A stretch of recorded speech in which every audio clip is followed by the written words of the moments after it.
All right, so the year is 1828. It's an election year, and it's actually somewhat of a rematch from 4 years ago. In the election of 1824, which, if you have not seen the video on that election, I would advise you to go back and check that video out. But if you've seen that video, then you know that there were actually 4 candidates for president in 1824. They were all from the same political party, but the 2 guys who came in first and second place that year, John Quincy Adams was first place, Andrew Jackson came in second place in the election of 1824. So in a lot of ways, the election of 1828 was a rematch between these 2 guys. But the difference between 1828 and 1824 is that in 1828 there are only going to be 2 main candidates. Now, when we talked about the election of 1824, we talked about how everybody that was running in that election, all 4 guys, were part of the same political party, the Democratic Republicans. But after that election ended, that political party split and created 2 new political parties. So now we have the Democrats and the National Republicans. And Andrew Jackson is going to be the leader of the Democrats. And John Quincy Adams is going to be the leader of the National Republicans. And I've done a whole video on these 2 new political parties and sort of what they stand for. So if you need to know more about either one of those political parties, I would advise you to go back and watch that video. But in 1828, it's going to be a rematch, except there's going to be a different outcome. In 1828, Andrew Jackson is actually going to become the new president of the United States. He is going to get 178 electoral votes. John Quincy Adams, who was the president after he won the election of 1828, he was the president for 4 years, but he's going to end up losing, and he's going to have to leave the White House. And looking at the popular vote, Andrew Jackson got 642,000 votes to John Quincy Adams' 500,000 votes. And so that would make Andrew Jackson the winner in the Electoral College, but it would also mean that Andrew Jackson got the most popular votes. So after almost becoming president in 1824, Jackson has had to wait 4 years until he could run again in 1828, but this time he's going to win. He's going to become the new president, the 7th president of the United States. And he's going to be very different from all of the other presidents that came before him in several different ways. But if we take a look back at the other guys who have been president, George Washington was really the only guy with a military background that had served as president. After George Washington, John Adams becomes president. John Adams, who was a very smart guy who went to Harvard, but he was sort of known as an intellectual person. And it seemed like all of the presidents after Adams, including Jefferson, James Madison, James Monroe, and even John Quincy Adams, they were all sort of known as intellectual guys. They all went to college. John Adams went to Harvard. Thomas Jefferson went to William and Mary, which was a very popular, important college back then and still is today. James Madison went to Princeton. Monroe also went to William and Mary. And John Quincy Adams went to Harvard, just like his father.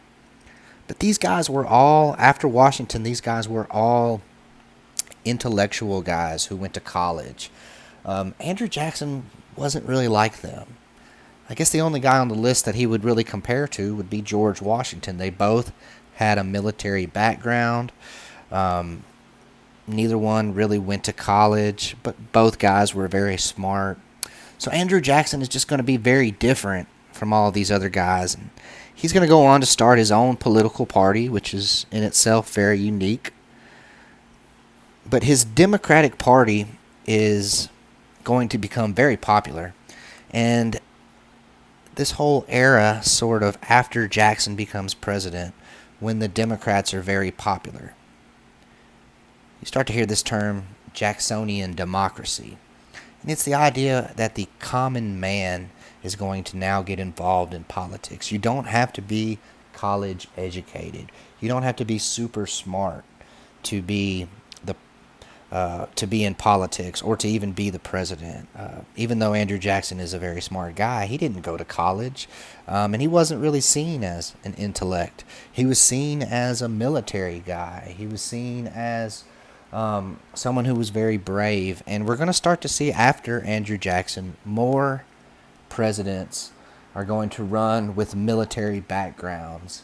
And things are going to sort of change after Andrew Jackson comes along. He was the first president also who was not born on the East Coast. Up until this point, all of the presidents had been born and from either Virginia or Massachusetts. George Washington was from Virginia. So was Jefferson, Madison, and Monroe. And then John Adams and John Quincy Adams were from Massachusetts. So a president had never been born or lived outside of these two states before becoming president. Andrew Jackson had moved to Tennessee at a very young age, so he was living out on the frontier, or what would be known as the West at this time.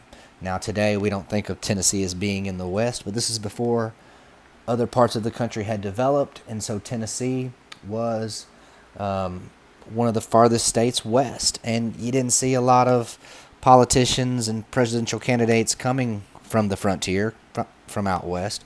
But Andrew Jackson did, and he was very different, and people in the South are going to love Andrew Jackson. People out on the frontier in the West, they're going to love Andrew Jackson. He's going to become very popular. He's going to become so popular that he is going to be reelected, and other future presidents are going to run under his Democratic Party. In the United States, we hold our presidential elections in the fall. So Andrew Jackson was elected president in the fall of 1828. So the election took place in and around the month of November of that year. And Andrew Jackson had been married to Rachel Donaldson. Here's Rachel. Rachel was the daughter of John Donaldson, who was one of the people who helped found the city of Nashville. When Andrew Jackson moves to Nashville, he meets Rachel, and they're married 1794. But unfortunately, Rachel is going to pass away just before Andrew Jackson becomes president. She actually dies in December of 1828. She passes away on December the 22nd, 1828. This is the month after Andrew Jackson becomes president. And he hasn't officially taken office yet.